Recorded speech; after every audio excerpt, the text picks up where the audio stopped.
No matter how exhausting dungeon crawling is, whether you're in the Blackrock depths of World of Warcraft or the Irithyll dungeons of Dark Souls 3, you can at the very least know that there's gold and weapons waiting for you within those stone walls, stashed snugly away within simple and safe treasure chests.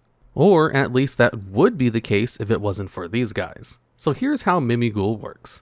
As per their namesake, the Mimighouls are a series of mimics that lie dormant within a dungeon containing peerless traps and tribulations. Created by the Mimighoul master, these monsters lay in wait for unprepared adventurers looking for loot. In-game, the Mimighouls are able to represent hiding in their treasure chests by setting themselves face down on top of your opponent's side of the field, and are open to reveal their true form when flipped face up. These monsters will then scurry back to your side of the field to defend their dungeon, but not before triggering a mandatory flip effect that rewards your opponent's greed with a nasty negative effect for them, a positive one for you, or in some cases, both at the same time.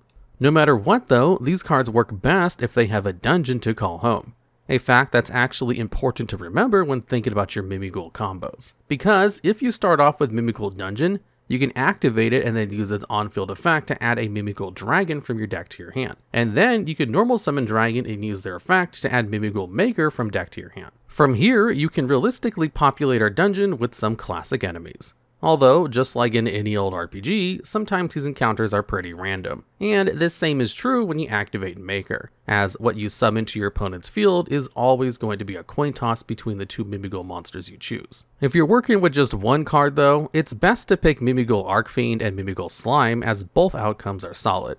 In the worst case scenario, you give your opponent Mimighoul Archfiend, bring Slime to your hand, and then special summon Slime with Maker's effect. From there, you can overlay both Dragon and Slime into Mimighoul Throne, which you can use to bring out Mimighoul Master. Then, when Master is summoned, you can use his effect to add a Mimighoul Monster, and in this case, we'll add Mimighoul Fairy, and use its effect to special summon itself to your opponent's side of the field, and then pass turn to your opponent. Now, this might seem innocuous because the only piece of direct interaction on this board is Mimighoul Throne, but the chests that you've given to your opponent contain a lot of power. As when your opponent flips up Fairy, they won't be able to use the effect of monsters that were special summoned from their hand, while Archfiend will force your opponent to discard a card, and all the while, you get a free draw.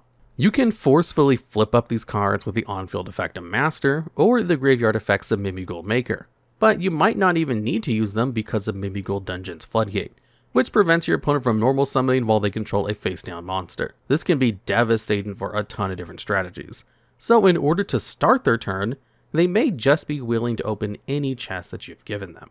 However, if you happen to have summoned Slime to your opponent's field with Maker instead, you can do even more. As by special summoning Archfiend from your hand with Maker, you can then use its on-summon effect to flip up Mimighoul Slime, which lets you summon a Mimighoul monster from deck. So we'll choose another level 1 in Mimighoul Fairy. This gives us 4 level 1 bodies to work with.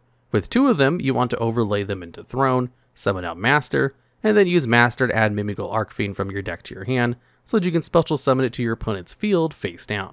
With the other 2, however, it's a smart idea to make Giant Mimighoul, which you can use to add Mimighoul Room from your deck to your hand, the deck's archetypal trap card. So in this case, with just a single card, you'll have Throne's Bounce, and Archfiend set to your opponent's field with Dungeon's Lock applying, alongside Master's on field and Maker engrave to virtually assure that you're going to get a hand rip and a draw. But this field is further supplemented by Mimighoul Room, which you can use as a Book of Moon that can also either get you to a follow-up, or keep giving you further interaction by giving your opponent another Mimighoul that you can either keep set to enforce dungeon, or flip up to take advantage of their effects. But now that we've gained some experience, let's level up our knowledge stats by looking into the deck's main ratios. No matter which version of Mimighoul you're playing, you'll always want to go in on 3 Dungeon, 3 Dragon, and 3 Mimighoul Maker. Drawing at least one of these cards is key for unlocking the entire strategy, as access to one will often grant you access to the other 2, and thereby get you any other card in the strategy. And a huge part of that is that these cards can all find ways to help you commit the bodies necessary to summon out Mimighoul Giant, which you'll always want to play at around 2 copies since it's a great option for grindier games. Likewise, the other extra deck monster you need to reconsider, Mimighoul Throne, is a great tool for the deck that allows you to keep recurring the deck's designated boss monster while providing you with some strong removal, and so it's great at 2 to 3 copies. However, a throne is nothing without a ruler to sit atop it.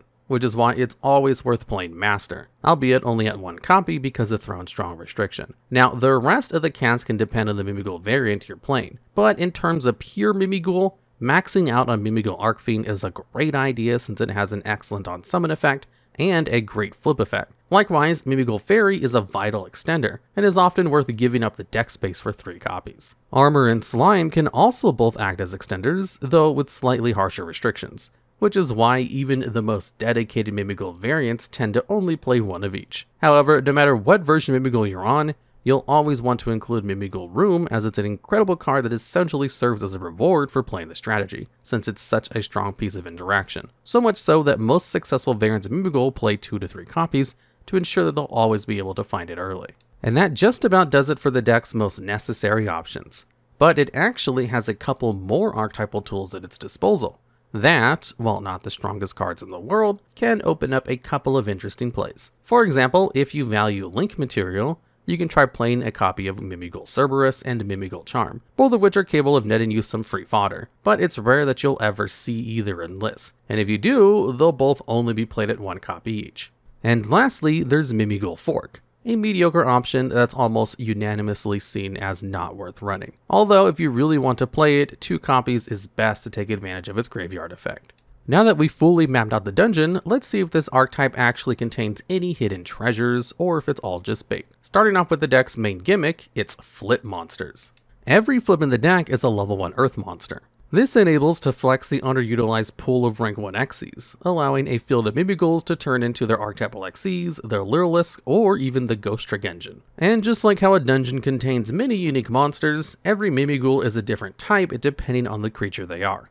Slime is an aqua, Armor is a warrior, and Dragon is, fittingly, a dragon. But no matter the differences between them, every Mimighoul flip monster shares 2 important key features. They can all special summon themselves out to your opponent's field face down, and when they're flipped face up near the main face specifically, they will all forcefully activate an effect before returning back to your side of the field. We can further categorize these flip monsters into 2 separate groups that have their own utility. Fairy, Slime, and Armor are all extenders for the strategy that can allow you to choose between summoning them to your opponent's field or your field face up depending on if a certain condition is met. While Dragon, Arcfiend, and Cberus can't special summon themselves, but they all have interesting on-field effects. Take Mimighoul Dragon for example. It's without a doubt the best Mimighoul monster of the bunch, and that's mainly because of its ability to search any Mimighoul spell or trap card whenever it's normal or special summoned. This is a great tool for the deck, as it means that by getting access to Dragon, you have the ability to find any of the deck's insanely powerful back row pieces.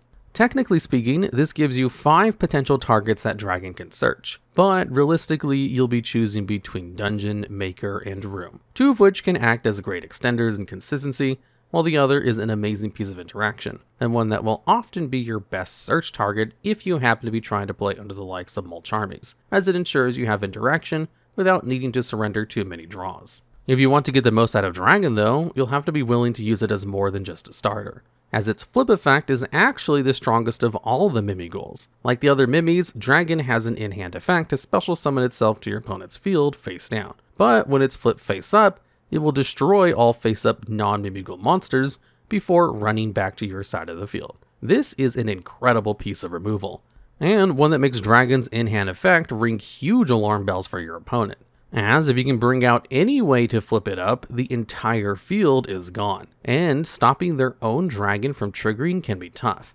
because it can be strangely difficult for some strategies to interact with their own monsters' effects.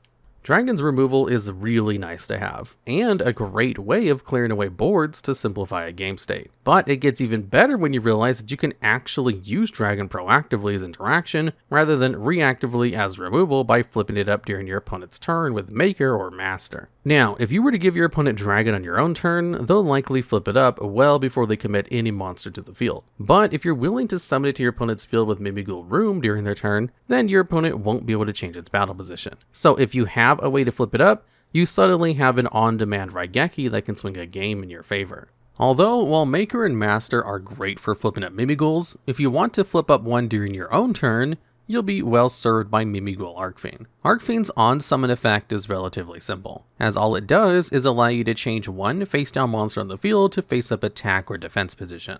And this is great for Mimighoul, as it can be paired with any other Mimighoul monster to, at the very least, ensure you 2 bodies on your side of the field by flipping Mimighoul you give to your opponent. But this is particularly strong if you can give your opponent a flip effect that you really want them to activate, such as another copy of Arcfiend, or a Mimighoul Slime so that you can e-telly another monster of your choice from the deck. This gets even better when you start to think about cards like Triple Tactics Talent and Triple Tactics Thrust. 2 busted cards that can win games by themselves when activated, but need your opponent to activate a monster effect to get some use out of them. And with Arcfiend's effect flipping up your Mimighouls, you can force your opponent to activate a monster effect whenever you'd like, turning your Thrust and Talents into Dimensional Barrier and Confiscation whenever you demand. But that isn't the only dependable part of Arcfiend, as while Dragon might have the most powerful flip effect, Arcfiend has the most consistently reliable one. There's nothing special about Arcfiend summoning itself to your opponent's side of the field face down, but when it's flipped face up, before it returns back to you, it gives you a free draw, and forces your opponent to send a card from their hand to the graveyard. This is a strong option to have in your back pocket, as if you activate Arcfiend at any point during your first turn, your opponent's going to start their turn with a card down while you're up at advantage. In fact, in certain 2-card combos, by utilizing the likes of Ripplebird, you can give your opponent an Arcfiend with the effect of Maker, flip it face up to get a hand rip and a draw, then give your opponent another Arcfiend to then lock them under dungeon. So if they want the chance to normal summon on their turn, they'll have to flip up another Arcfiend, putting them down 2 whole cards while you're up a whole pot of greed that could find you extra hand traps or follow-up.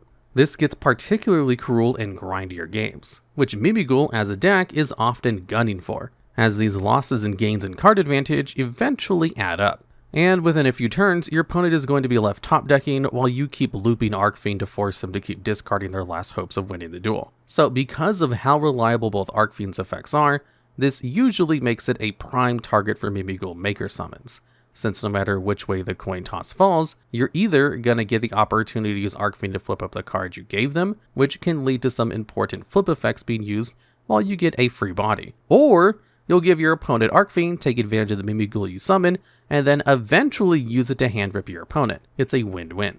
Unfortunately, however, the same can't really be said for Mimighoul Cberus. Out of the 3 original Mimighoul flip monsters, Cberus's on-field effect is definitely the most unique, as instead of activating whenever it's summoned, it's instead a continuous effect that applies the moment it's on field and prevents your opponent from targeting face-up spells you control with card effects. This effect doesn't really net you any kind of real advantage, or help to further the game plan, which is the main reason that Cberus doesn't really see much use in most Mimighoul strategies.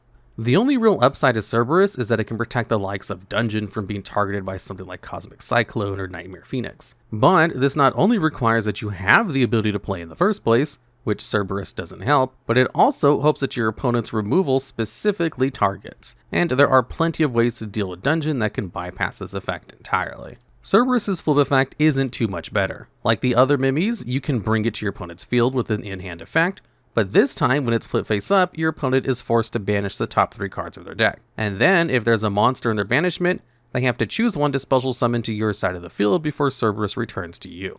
This effect has some potential, of course, as if it's successful, you can get a second body out, instantly giving you access to a Link 2 of your choice.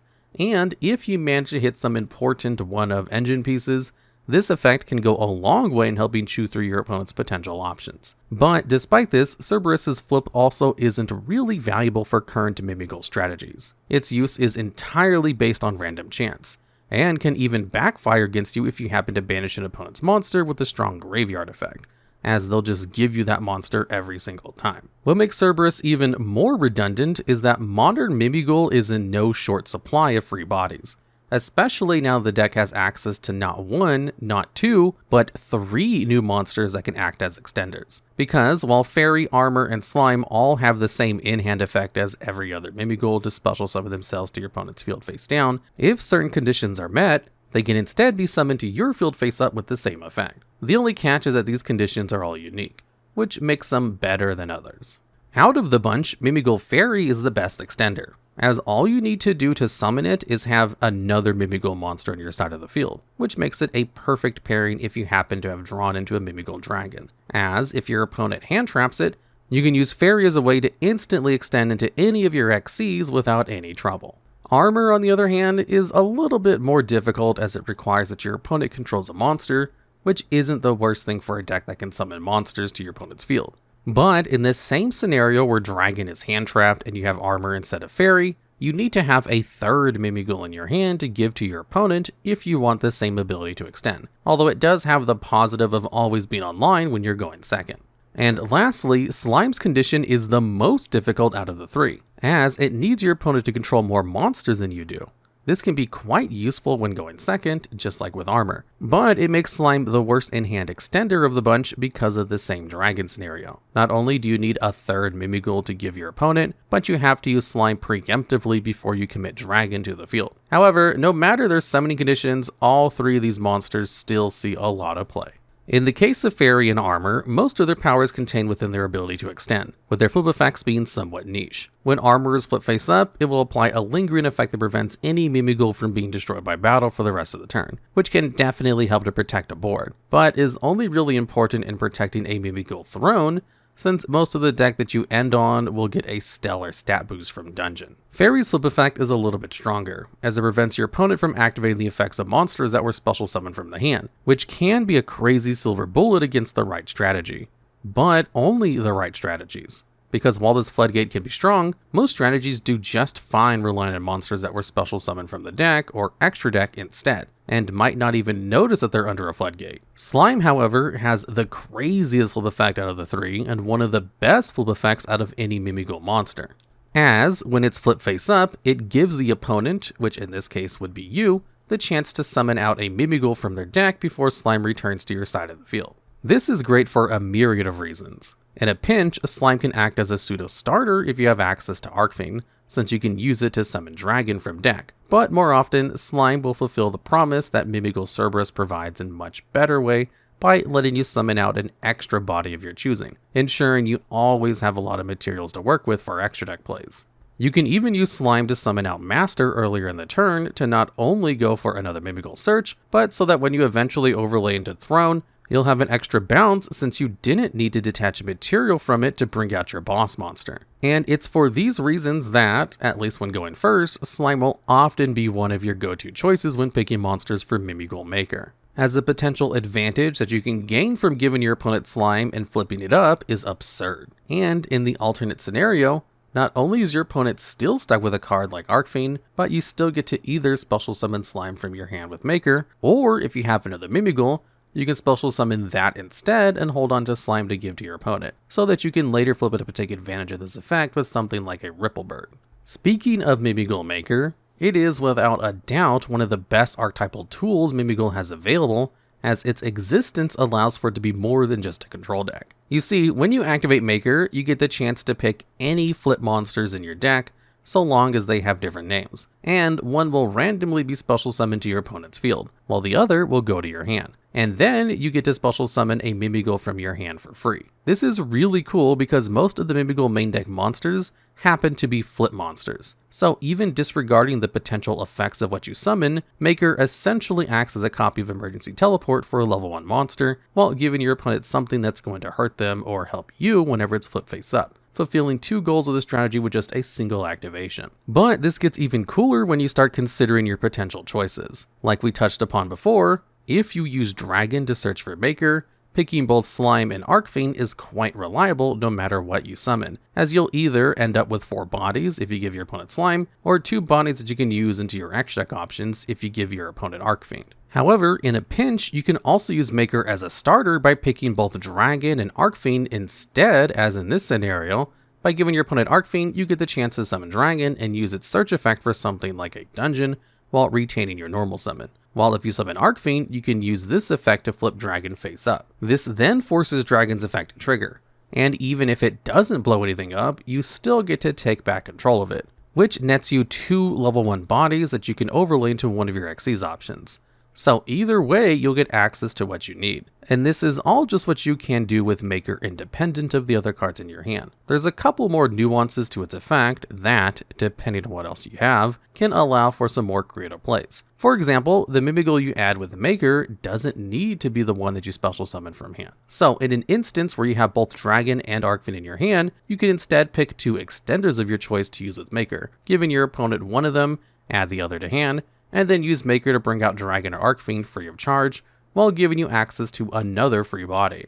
And the crazy part is that it doesn't even end there, because Maker also has a bonus effect while in the graveyard that you can trigger whenever your opponent special summons a monster, which allows you to banish it to flip up a face-down monster your opponent controls. You can only choose to use one effect in Maker per turn, so it's very rare that you'll be able to use this effect to extend past something like a Nibiru. Regardless though, this effect is an excellent bonus piece for the strategy, because while the deck is decently consistent, hand traps can make it so that sometimes you won't get the chance to summon out a monster for one reason or another to flip up your monsters. So having an extra way to flip up a Mimighoul after summoning them with room can turn a lost game into a surprise victory. However, almost no card in Mimighoul is as important as Mimighoul Dungeon. Dungeon has 3 effects that you need to keep track of. The main effect of Dungeon is that, after placing it on the field, you can use it to add any Mimighoul monster from your deck to your hand, and this effect is a hard once per turn. This is an excellent consistency option during the earlier parts of the duel, as it guarantees you a way to get to your best starter in Dragon, which is amazing in and of itself. But if you've already drawn Dragon, then you can just use Dungeon to add a Mimighoul of your choice to hand depending on what you need, whether that's an extender to play through hand traps, a good target to summon with Maker, or even just a monster that you want to give to your opponent. But in later parts of the duel, Dragon proves itself even further by being more than just consistency.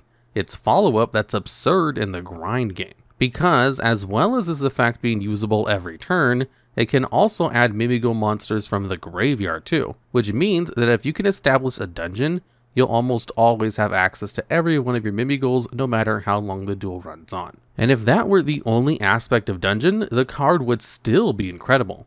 But it also comes with 2 bonus effects. The first one is quite simple, as it increases the attack of all Mimighoul monsters you control by their defense stat, but only on turns where they are not normal summon or special summon, which is great for increasing their pitiful stats of most of your Mimighoul monsters to make them actual threats.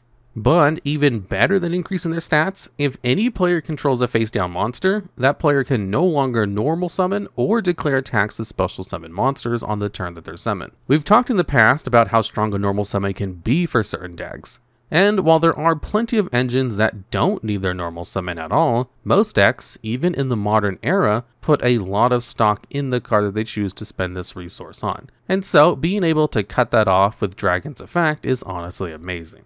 Because if you can get Dungeon set up, then your opponent is incentivized to flip up any Mimighoul you give them so they can gain access to their normal summon without you needing to do anything. And even if they can play without flipping your Mimighouls, if they can't deal with Dungeon, then they're still prevented from attacking you in an attempt to end the game or deal with your resources with battle while they have that face-down monster, which can give you enough wiggle room to see turn 3 and stage an eventual comeback. This part of Dungeon gets even wilder though if you compare it with the deck's trap card, Mimighoul Room. Because with Room, you get to special summon a Mimighoul from your hand or deck either to your field face up or to your opponent's field face down. And then you get the opportunity to Book of Moon any monster on field. This pairs astonishingly well with Dungeon Floodgate, because you can use Room to summon out a Mimighoul during your opponent's turn to their side of the field. And because of the rules of the game, you can't change the battle position of a monster during the turn and summon. So even if your opponent is more than willing to flip up your Mimighouls to get access to their normal, they'll still be out of luck. But Room is more than just a way to enable Dungeon's Floodgate. In fact, it's hands down one of the best cards in Mimighoul. Giving your opponent a Mimighoul allows you to set up nasty surprises while you control a Master or a Maker in Grave, allowing you to catch your opponent off guard with the likes of a Dragon to clear their field. But if you're desperately in need of follow-up, you can also use Room to summon out Dragon or Master to your side of the field to add a card for next turn. And the best part is, no matter what option you choose, Room will always be an interaction because of its Book of Moon, which makes it so whether you got for a more explosive play or play for follow-up, you'll always have an amazing piece of non-target interaction to block off your opponent's extra deck options.